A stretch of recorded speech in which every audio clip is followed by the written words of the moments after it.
کبریٰ کا ذکر، بڑی علامتیں جو کہ بالکل خرق عادت کے انداز میں ہوگی، جن کا معاملہ جو ہے وہ آپ کے ناپ تول میں نہیں آ سکتا، آپ کی کیمسٹری فزکس اس کا جو ہے وہ نہیں کر سکتی، ادراک ہوگا یہ قیامت کی۔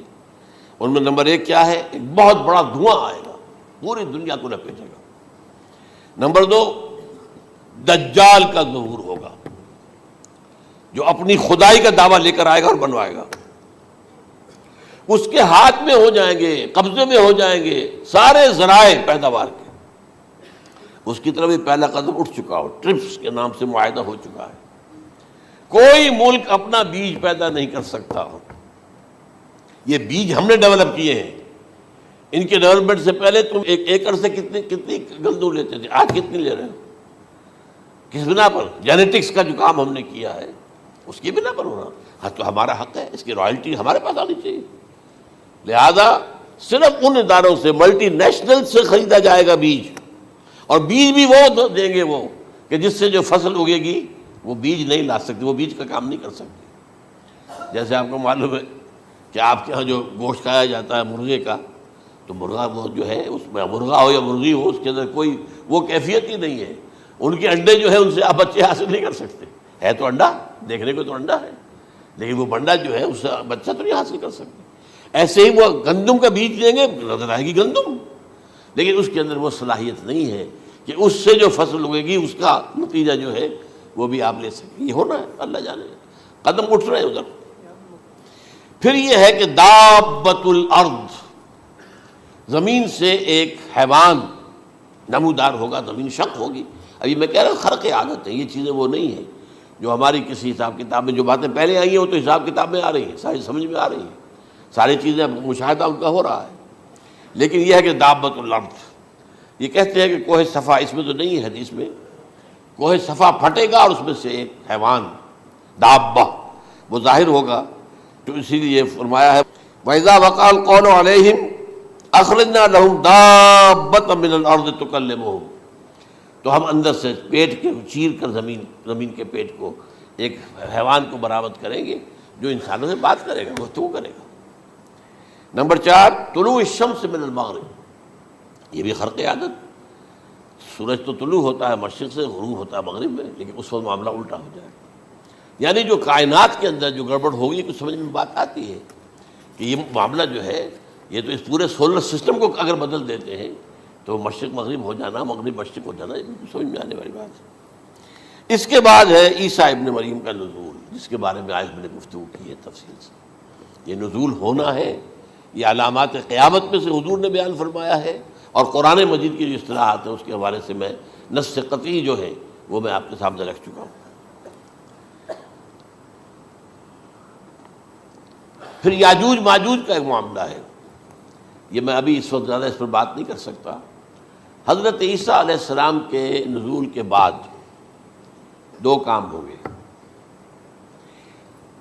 یہودیوں کا قلع قمع ختم، تمام یہود، ایک کام تو یہ ہونا ہے، اور نمبر 2 عیسائیت کا ختم ہو جانا۔ عیسائیت کی نفی کر دیں گے، بھائی تم مجھے خدا کا بیٹا بنائے بیٹھے ہو، میں تم خدا کا بیٹا نہیں ہوں، میں تو اس کا بندہ ہوں، رسول ہوں، میں نے تم سے کب کہا تھا کہ مجھے خدا کا بیٹا بناؤ۔ نمبر 2 یہ کہ وہ خنزیر کو قتل کر دیں گے، یعنی یہ تم نے خنزیر کب سے کھانا شروع کر دیا؟ میں تو تم کو نکاح اجازت دے کر گیا تھا، یہ تو شریعت موسوی میں حرام تھا، اور میں کہہ کر گیا تھا کہ یہی شریعت تم پر لاگو رہے گی، ہاؤ کم؟ تم نے کیسے یہ؟ آج بھی بہت سے رومن کیتھولکس جو ہے وہ سور نہیں کھاتے، وہ اس میں ہے ان کے اندر کچھ نہ کچھ بات جو ہے جو حضرت عیسیٰ کی تعلیمات کا کچھ اثر ان کے ہاں ہے۔ میں تو ایک مرتبہ، یہ 1971 کی بات ہے، 4-5 دن کے لیے برسلز میں رکا تھا، اس لیے کہ وہاں مجھے ایک صاحب نے خط لکھا تھا کہ وہاں ایک نوجوان ہے، ابھی اس ایمان لایا ہے، اور اس کے کچھ مسائل ہیں، ہم کوشش کر رہے ہیں ان کے مسائل حل کریں، آپ بھی جا رہے ہیں۔ میں انگلینڈ جا رہا تھا تو واپسی پر آپ ان کے یہاں چند دن ٹھہرے، میں حیران ہوا، ویسے اس نے مجھے اپنے گھر ٹھہرایا نہیں، اس لیے کہ ماں باپ تو اس کے کرسچن تھے، اور پولیس کا چیف آفیسر اس کا باپ تھا، چیف آف پولیس فورس۔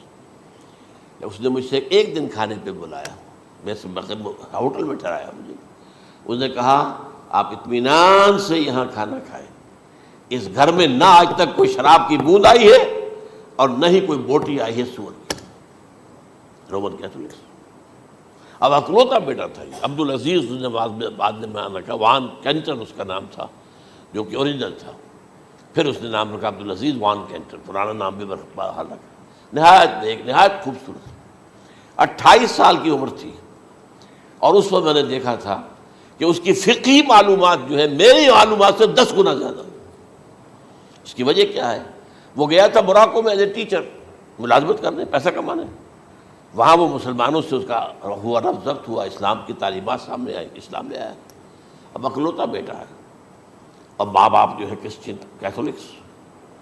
جب وہاں سے واپس آیا تو پھر کہتے ہیں کہ ہمارے درمیان ایک معاہدہ ہے، وی آر لیونگ ٹوگیدر، لیکن یہ معاہدہ ہے ہم مذہب پہ بات نہیں کریں گے، بس باقی جو بھی ہے وہ ساتھ رہ رہے ہیں۔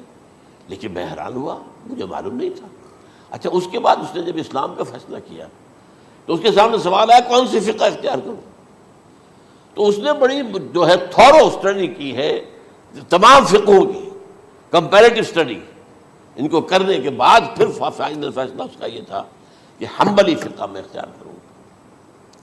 چاروں فقہوں میں سب سے لیٹسٹ حنبلی ہے، یعنی حنفی نمبر 1، پھر مالکی نمبر 2، پھر اس کے بعد شافعی نمبر 3، پھر یہ امام احمد ابن حنبل ہے۔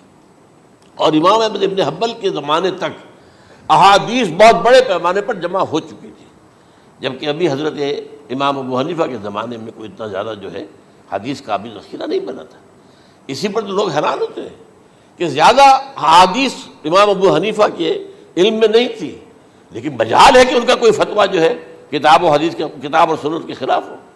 اگرچہ انہوں نے صاف کہا کہ اگر تم پاؤ کوئی ایسی سچی حدیث، پختہ حدیث جو میری کسی رائے کے خلاف ہو تو میری رائے کو دیوار پر دے مارنا اور اس صحیح حدیث کی پیروی کرنا۔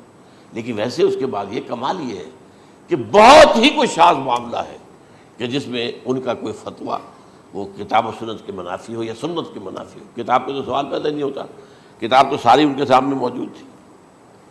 اس کے بعد یہ ہے کہ یاجوج ماجوج، اصل میں بتا رہا تھا آپ کو کہ جب عیسائیت بھی ختم ہو گئی، یہود ویسے ختم ہو گئے، استیصال ہو گیا، جڑ کٹ گئی، اب عیسائیت گویا کہ اسلام میں ضم ہو گئی، عیسائیت مذہب ختم، یہودی خود ختم۔ اب یہ طاقت کتنی ہو جائے گی؟ تقریباً 2/3 دنیا آ گئی،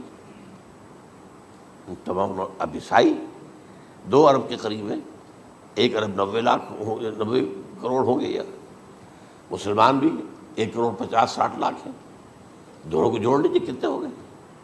6 ارب کل آبادی ہے۔ لیکن اس کے بعد آتا ہے یاجوج ماجوج کا خروج۔ یہ یاجوج ماجوج میرے نزدیک چائنا اور رشیا ہے، ان کی مجموعی طاقت اتنی ہوگی، اور یہ اس طرح آئیں گے ہر اونچائی پر سے اترتے ہوئے، پھسلتے ہوئے۔ جیسے 1962 میں جب وار ہوئی تھی بٹوین چائنا اینڈ انڈیا 1962 میں، تو وہ اس وقت کا نقشہ مجھے آج بھی اخبارات میں پڑھتا تھا تو یاد، waves after waves of Chinese soldiers were coming down the slopes of Himalayas۔ یہ تو وہ ہے نا جن کی تعداد کا کوئی حساب نہیں ہے، اور رشیا اور یہ مل کر جو ہے، میرا اندازہ یہ ہے کہ جب پہلے ملحمۃ العظمیٰ ہوگی وہ عیسائیوں اور مسلمانوں کے درمیان، اس وقت یہ دونوں پاورز نیوٹرل رہیں گی، لیکن غالباً یہ بات طے کر لیں گی کہ ویپنز آف ورلڈ جو ہے ماس ڈسٹرکشن، یہ استعمال مت کرنا۔ اگر یہ ویپنز آف ماس ڈسٹرکشن استعمال کرو گے تو ہم میدان میں آ جائیں گے۔ اس میں وہ جنگ جب ہو چکے گی، پھر حضرت عیسیٰ کو فتح حاصل ہو جائے گی، اور پھر یہ کہ یہودیت ختم ہو جائے گی، عیسائیت بطور مذہب ختم ہو کر اسلام میں ضم ہو جائے گا، پھر وہ 40 برس کا عہد حکومت ہے حضرت عیسیٰ علیہ السلام۔ لیکن جب یہ فتح ہو جائے گی ان پر، اب یاجوج ماجوج آئیں گے، اور اتنی تعداد میں آئیں گے کہ بحیرہ طبریہ جو ہے اس کا سارا پانی پی جائیں گے۔ یہ تو اگر آپ کو کبھی اندازہ ہو یا کوئی آپ جانیں ان لوگوں کو جو ان چینیوں سے واقف ہیں، وہ کہتے ہیں زمین پر ہلتی ہوئی کوئی چیزوں سے وہ چھوڑی کھا جائیں گے۔ جہاں وہ جاتے ہیں ایز اے لیبرر، وہاں کے جو سارے کتے ہیں ختم، ساری بلیاں ختم، ہر شے، وہ جو سانپ کھاتے ہیں، ہر چیز کھاتے ہیں، اور یہ تمام ایسٹرن کنٹریز کے اندر ہوتا ہے۔ بڑی ڈیلیشس ڈشز ہیں یہ، سانپ وغیرہ وغیرہ۔ اور یہ جس طرح کھا جائے، پانی پی جائے، ایک قطرہ نہیں رہے گا اس پر، تو پھر جو ہے اللہ تعالیٰ اس وقت جو ہے اس میں ایک ایسی بیماری پیدا کرے گا کہ یہ سب مر جائے. یہ معجزے سے ہوگا. یعنی ان کے اوپر فتح جو ہے وہ عام لڑائی کے ذریعے سے نہیں ہوگی، بلکہ اس کے اوپر فتح جو ہوگی وہ اللہ تعالیٰ سے بوجھ، ایک بیماری پیدا ہوگی، سب مر جائے گی. اور اس کے بعد اللہ تعالیٰ ایسے پرندے بھیجے گا بڑی لمبی لمبی گردنوں والے، وہ ان سب کو کھا جائیں گے. جیسے ہمارے ہاں گدھ ہوتے ہیں وہ ان کو صاف کر دیں گے. ورنہ تو یہ ہے کہ پوری دنیا کے اندر جو بدبو اور جو پیدا ہوتا معاملہ اس سے، تو اس نوع انسانی کی بقا ممکن نہیں تھی. ان کے خاتمے کے بعد پھر یہ ہوگا کہ حکومت اسلامی جو ہے پوری دنیا میں حضرت مسیح علیہ السلام کی ہوگی. 45 برس وہ رہیں گے. اسی میں وہ کہلن بھی آ جائے گا، وہ فی المہد و کہلن جو میں نے شروع میں بیان کیا تھا.